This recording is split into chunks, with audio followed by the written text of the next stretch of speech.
Our entire discussion today has been in wanting to help you to feel that place where you stand. One day Esther was feeling particular appreciation for some things that Jerry had set into motion.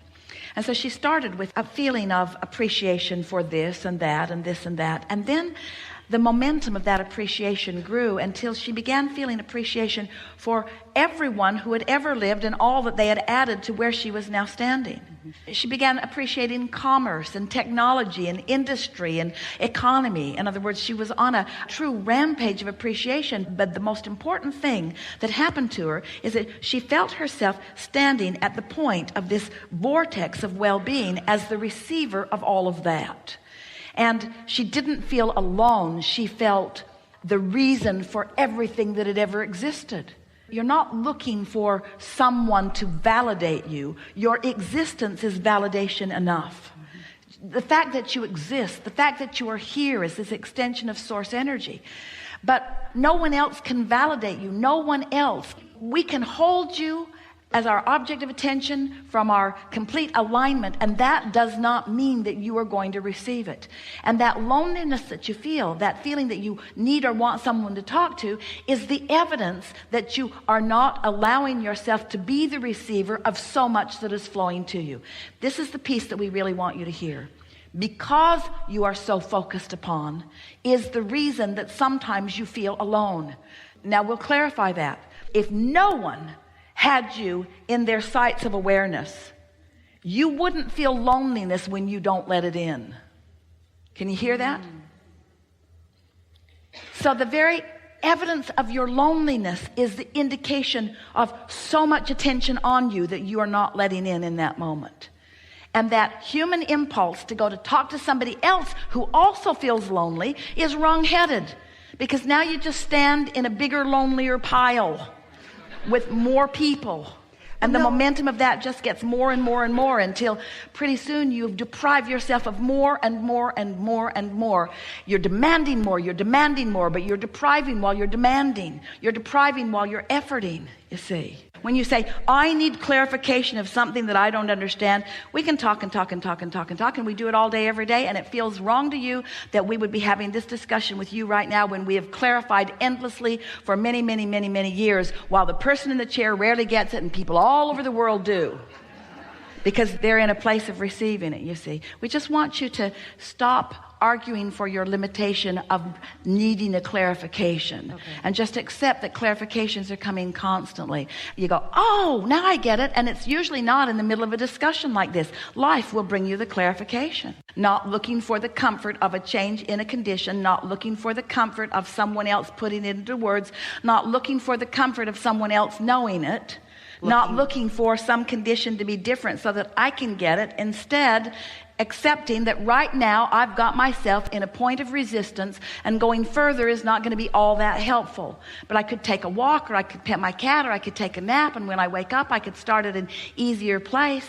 We want you to get to the place where you no longer say, I don't understand. We want you to get to the place where you say, understanding just comes constantly. Jerry's favorite phrase was, we're molding it into place. We're just molding it into place. That was his answer every time Esther pointed out something that wasn't the way she thought it should be. We're just molding it into place. Nothing's going wrong here. We're just molding it into place. Just wanting to soothe her point of attraction. We're just molding it into place. It takes all the sting out of it. But when someone says, you should be in a different place than you are, you need clarification, you better get this figured out, Missy. You better figure out what you're doing, and you better get yourself in a better place. Can't get there from there. If we can, in some way, offer enough words don't teach, and analogies, words don't teach, and conversation, words don't teach. We've enjoyed this interaction in this. If we can offer enough to stimulate within you the awareness that your point of attraction is everything, because you are the center of your universe, and that you are the perceiver of it, which means you are the vibrational interpreter of it.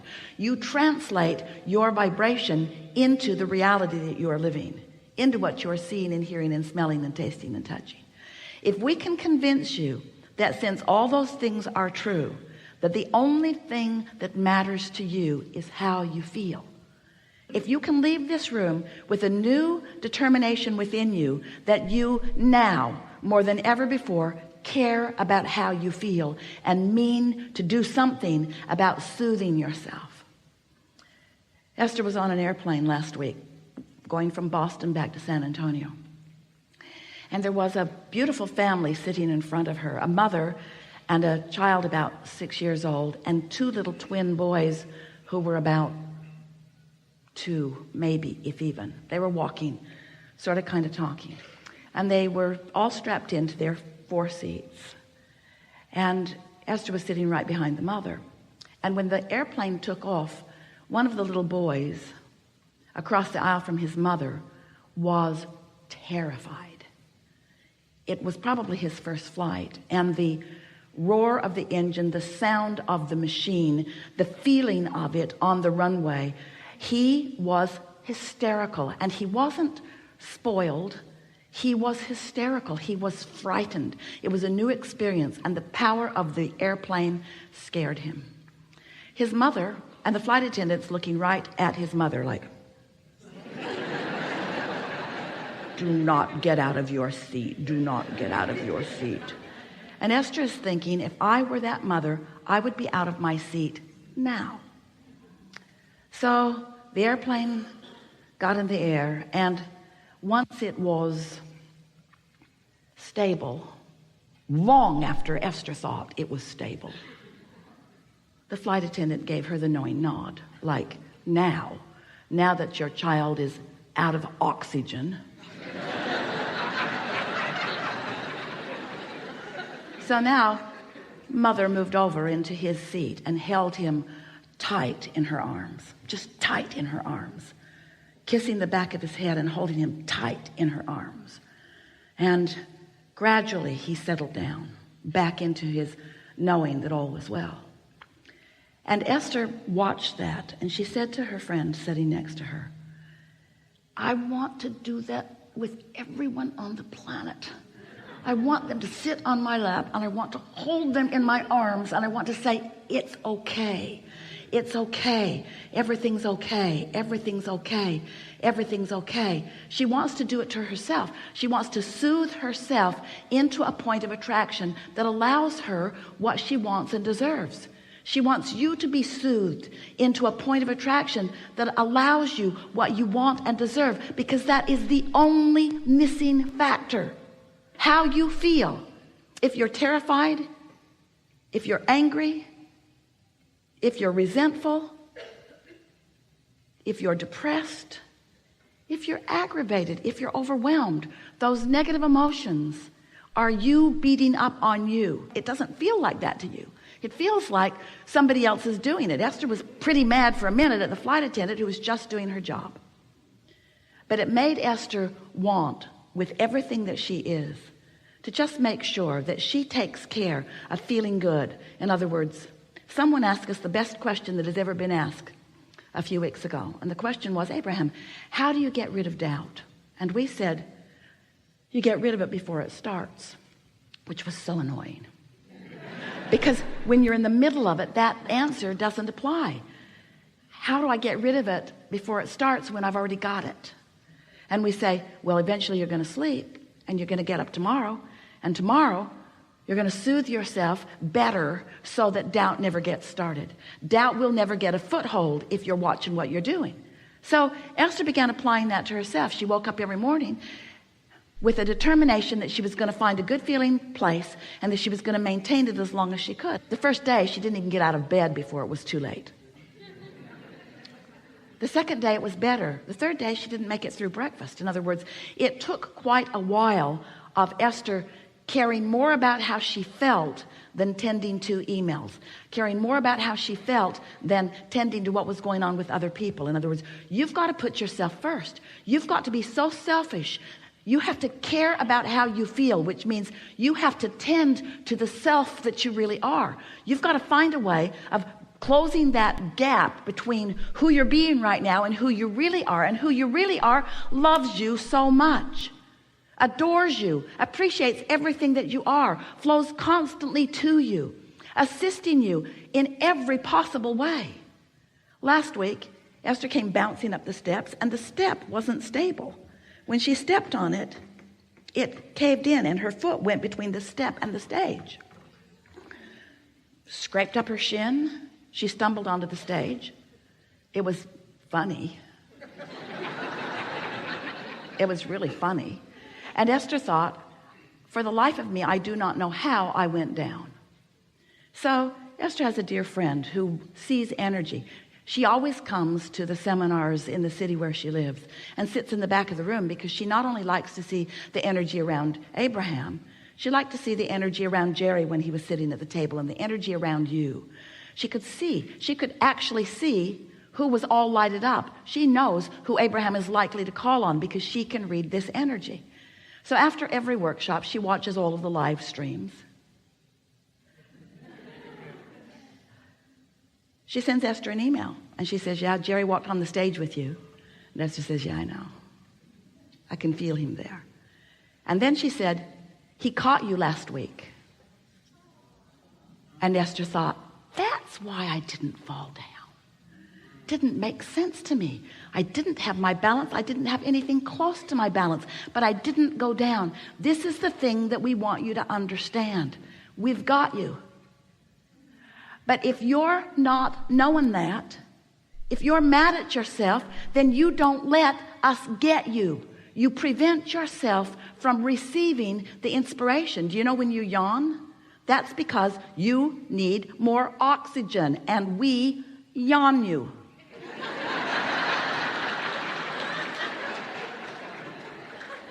All of you are receivers, you see. How often are you in traffic and you know to do something that prevents something? How many things do you prevent that you don't even know you prevent? So many, because you're receiving constant impulses. You are so blessed. You are so tended to. We are so aware of you, and you are so in your own way so much of the time as you're complaining about this and worrying about that, watching CNN. So we want you to know that you are the focal point of so much awareness, and that when you ask for something, we all know it, and we see clearly the path for you to move from where you are to where you want to be. And you know what? You want it to be a direct path. We don't. We want you to have fun along the way to the path. We want you to pick up more things along your physical trail along the path. We want you to gain more clarity along the path. We want you to continue to feel your vortex full of more things that you want along the path, because you know why? It's a very long path. You know why? It's a path of eternity. So you keep being in such a hurry to get over there. I really want to be over there. I'm not happy over here. Then you're not ever going to get over there. Can't get over there. Can't get there from here. If you're unhappy over here about what's over there that you don't have over here, you can't get over there.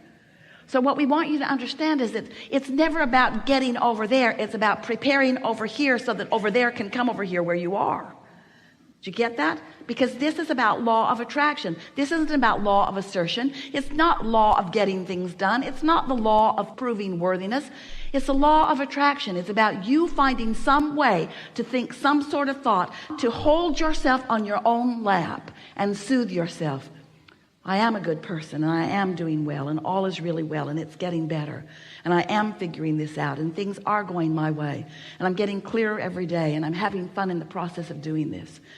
And I'm understanding the creative process, and I know that this is a universe based upon attraction, and I know about vibration, and I know what I'm doing with vibration. I'm getting better at it every day, and there's evidence every day that lets me know that.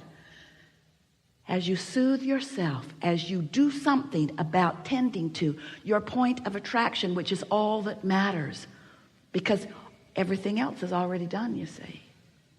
It's like sometimes, we'll just give you a sort of analogy. You've asked for it, and you're summoning it, but you've got your shield up, your cloaking device. You've got your umbrella up, old style. You've got your umbrella up, and everything that you want is flying to you, but you're deflecting it with your habits of thought, with your bogus, ridiculous habits of thought, like unworthiness or unreadiness or not in the right place-ness or being mad at somebody else.